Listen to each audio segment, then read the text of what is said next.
राधे राधे महाराज। राधे राधे महाराज जी। महाराज जी, भक्ति मार्ग में कौन कौन सी अवस्थाएं आती हैं? एक साधक वो अवस्था किस अवस्था में है, कैसे जाने महाराज जी? अवस्था को तो वही तो आपसे कह रहे ना, भौतिक बातें बाहरी देखकर जानी जा सकती हैं, आंतरिक स्थिति को जानने के लिए ये लक्षण हम बता रहे हैं। ये जिसके हो वो समझ ले हम परमार्थ में चल रहे हैं।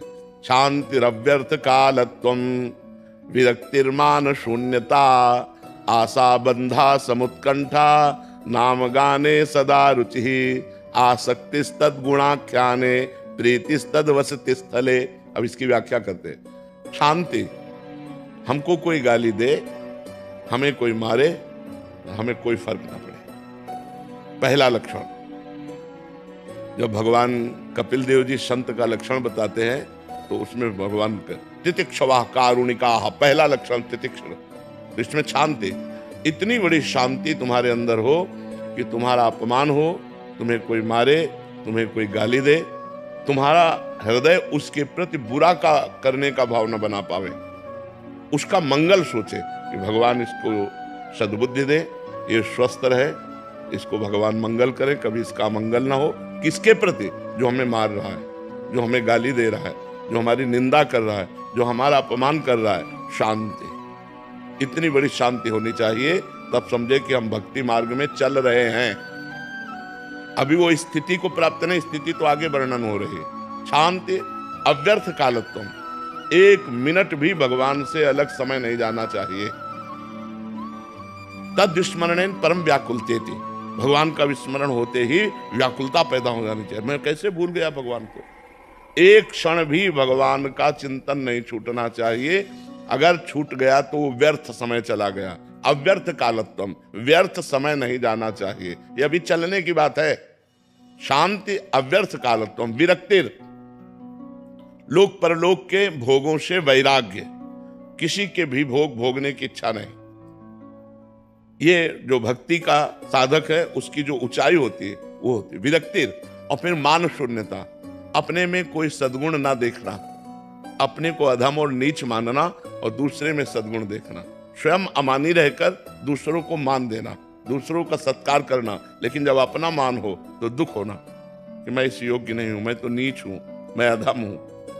अमानी ना मान देना, कीर्तनीया सदा हरि, जो सदैव भगवान का चिंतन करते हुए अमानी रहता है, दूसरों को मान देता है, वो भक्त है।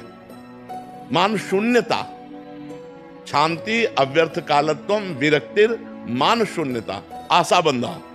अब उसके अंदर स्थिति आई, इसी जन्म में मुझे भगवत प्राप्ति हो जाएगी। जब ये लक्षण आ गए तो ये लक्षण आ गया, स्थिति आ गई, आशा बंधा, इस जन्म में मुझे भगवान मिल जाएंगे, इस जन्म में मेरा काम हो गया, मेरी भगवत। जैसे अपने लोगों के हृदय में अभी थोड़ी कि भगवान दर्शन में हमारा पता नहीं कल्याण हो कि ना हो, बिल्कुल अटैची लिए तैयार है, जब बुलाओ शरीर छोड़ो बस गए।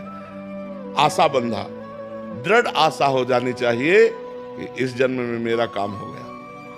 क्योंकि शांति अव्यर्थ कालत्वम, विरक्ति, मान शून्यता, जब ये लक्षण आए तो एक महान स्थिति आ गई कि अब इस जन्म में मुझे भगवत साक्षात्कार हो जाएगा, मेरा काम हो गया। समुत्कंठा, हर समय एक आनंद, एक अद्भुत आनंद।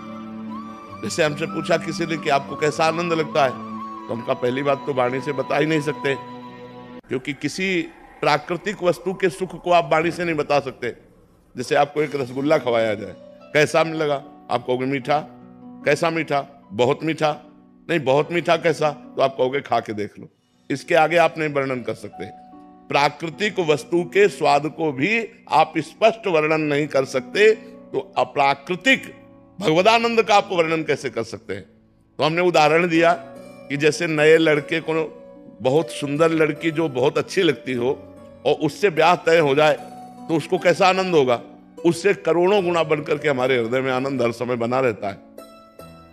इसीलिए किडनी फेल हमको दुख नहीं पहुंचा पाती। हर समय भगवद आनंद, समुत्कंठा, हर समय एक उत्कंठा भगवान से मिलन की, एक भगवान के चिंतन का अद्भुत आनंद। नाम गाने सदा रुचि, भगवान के नाम में इतनी रुचि हो गई कि त्रिभुवन की राज्य लक्ष्मी दे दी जाए तो भी नहीं छोड़ सकता। आसक्ति तद्गुणाख्याने, जिसके पास बैठ गया भगवान की चर्चा शुरू हो गई, वो भगवान की चर्चा सुने और कहे बिना रह नहीं सकता। और प्रीतिस्तद वसति स्थले, जो भगवान की अवतार लीलाएं हैं, जैसे अयोध्या है, मथुरा है, काशी है, द्वारिका है, वृंदावन है, इनमें उसकी प्रीति हो जाती है। मेरे भगवान की नगरियां हैं, मेरे भगवान के धाम, पवित्र स्थानों में उसकी आसक्ति हो जाती है।